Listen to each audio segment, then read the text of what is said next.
Back in the house, back in the habit. All right, hey guys. All right, happy Wednesday. It's study group time. Study group time. So we're reading A New Earth by Eckhart Tolle. So that's what we're reading.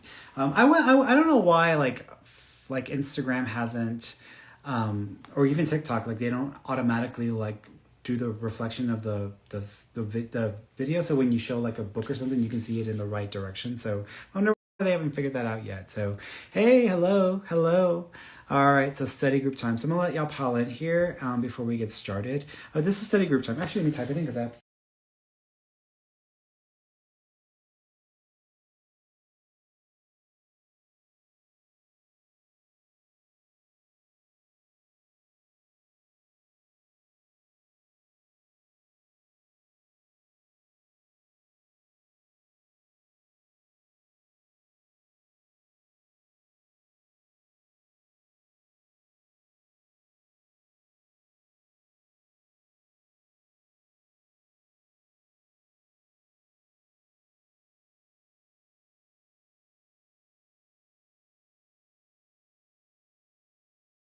Something is up.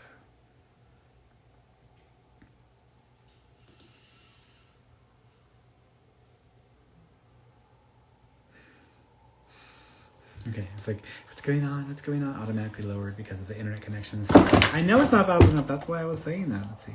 Turn a little light on here so that way I don't look so dark because it's like crazy looking. So, all right, cool. All right, we're good. We're set up. We're good. Looks like we're good. Okay, hey guys. All right, so cool. Hey everybody.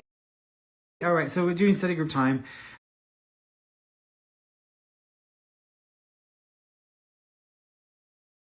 13. I got the 13. So I'm pretty happy with it. It's funny because my partner, he went from like a 7, I think, or an XS. He went from an XS to a 13. That's a huge difference, right? What I think. But he's not happy with his phone. I went from like an 11 Pro to a 13 Pro. And so I'm pretty happy with my phone. So that's just the way it is. So I'm pretty happy with it. The pictures look great. The way I like it. I like the way it feels, the way the picture looks when it's moving around or when you're like moving through stuff. It's just really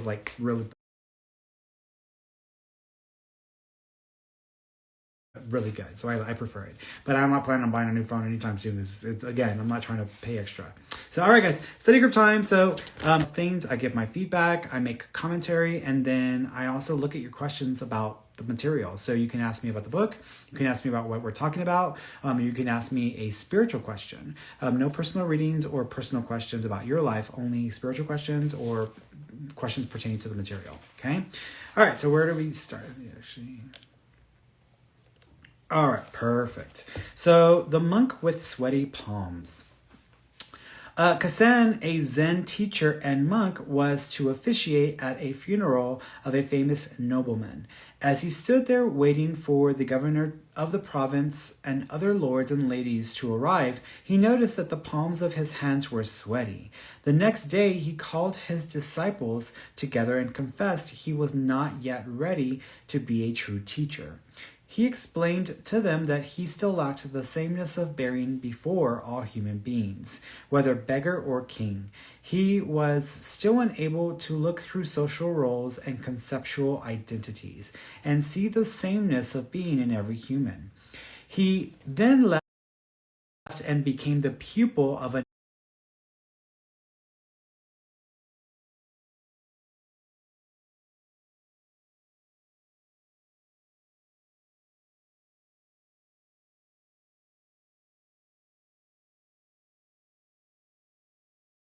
another master. He returned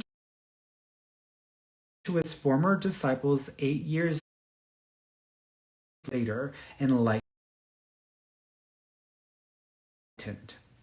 Happiness as a role versus how are you? Just great. Couldn't be better. True or false? In many cases, happiness is a role people play, and behind the smiling facade, there is a great deal of pain. Depression, breakdowns, and overreactions are common when unhappiness is covered up behind a smiling fine is a role the ego plays more commonly in America than in Crete. If there is unhappiness in you, first you need to acknowledge that it is there. But don't say, I'm unhappy. Unhappiness has nothing to do with who you are. Say, there is unhappiness in me, then investigate it. A situation you find yourself in may have something to do with it. Action may be required to change the situation or remove yourself from it. If there is nothing you can do, face what is and say, well, right now this is how it is. I can either accept it or make myself miserable. The primary cause of unhappiness is never the situation, but your thoughts about it. Be aware of the thoughts you are thinking. Separate them from the situation, which is always neutral, which always is as it is. There is the situation or the fact, and here are my thoughts about it. Instead of making up stories, stay with the facts. For example, I am ruined is a story. It limits you and prevents you from taking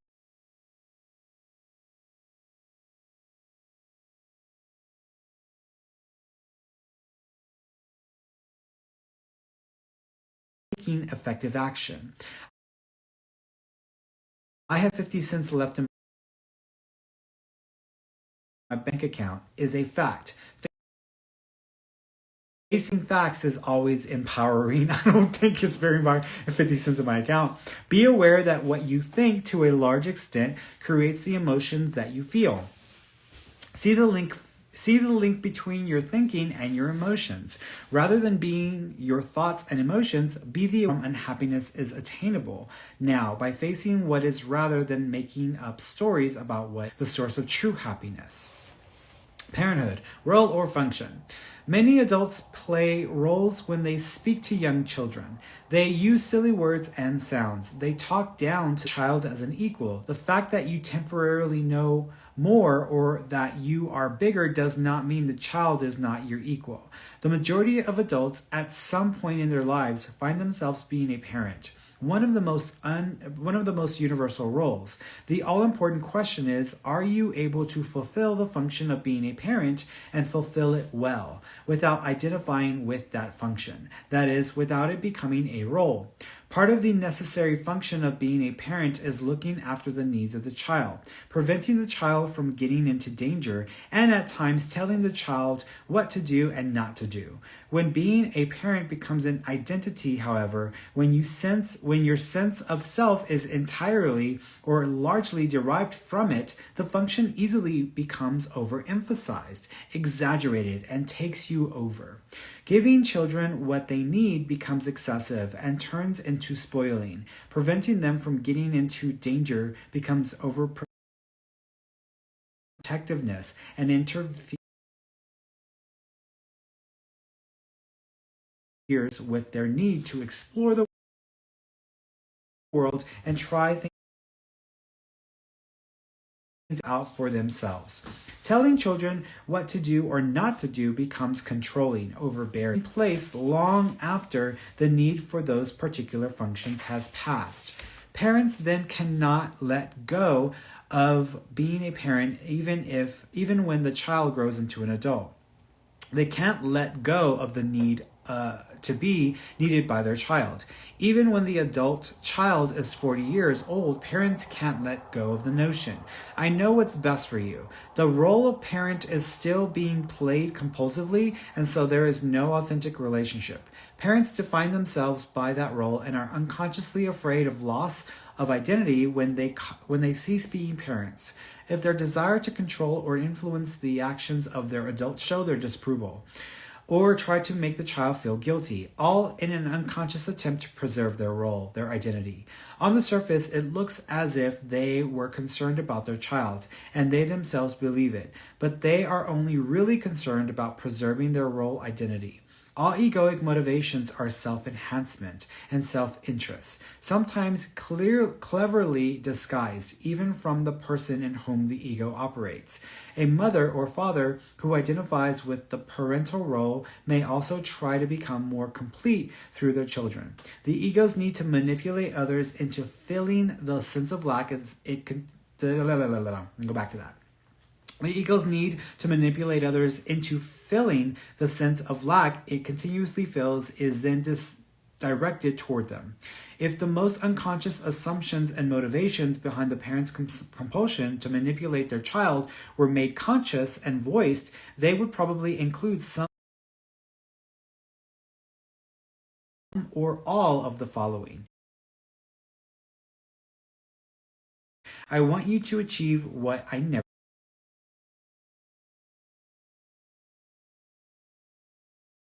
achieved. I want you to be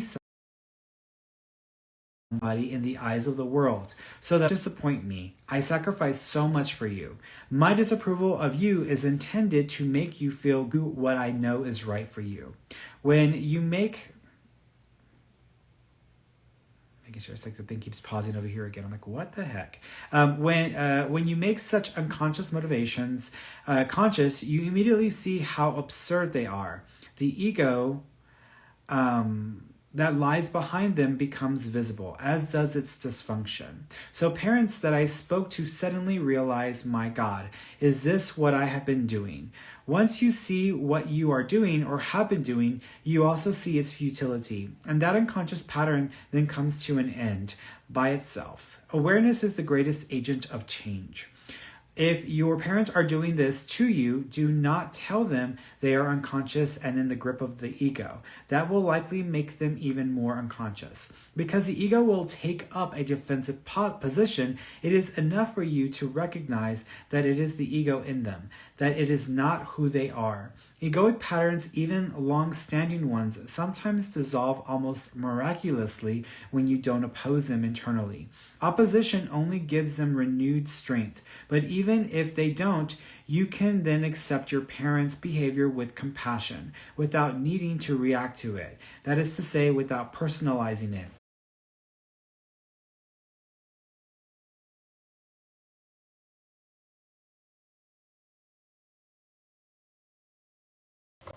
Be aware also of your own unconscious assumptions or expectations that lie behind your old habitual reaction to them. My parents should approve what I do. They should understand me and accept me for who I am. Really made the quantum leap to the leap of awareness yet. They are not yet able to disidentify from their role. Yes, but I can't feel happy and comfortable with who I am unless I have their approval and understanding. Really? What difference does their approval or disciplined assumptions cause a great deal of negative emotion, much unnecessary happiness? Be alert.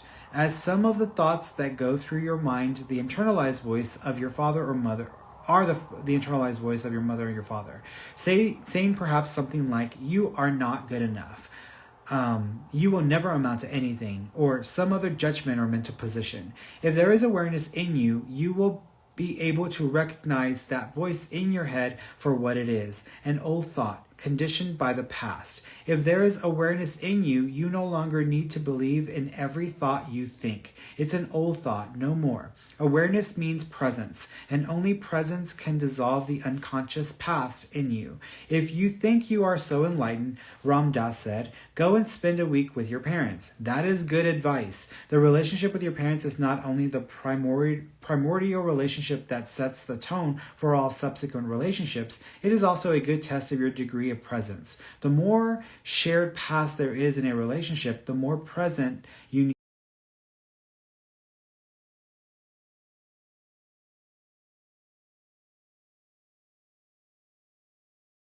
to be. Otherwise, you will be forced to relive the past again and again. Now, I'll stop there. That's a good stopping place. I don't agree with that, with going and spending time. You don't have to spend time with your parents. If you don't have the best relationship with your parents and it isn't an ideal relationship, or you simply are just exhausted and drained by being around. Okay, so let's go over here. So let me look at what you guys are asking. I have a lot of problems, so everybody has problems. What do you, it's all got to have to do with like the conversation or the thing over here. Okay, so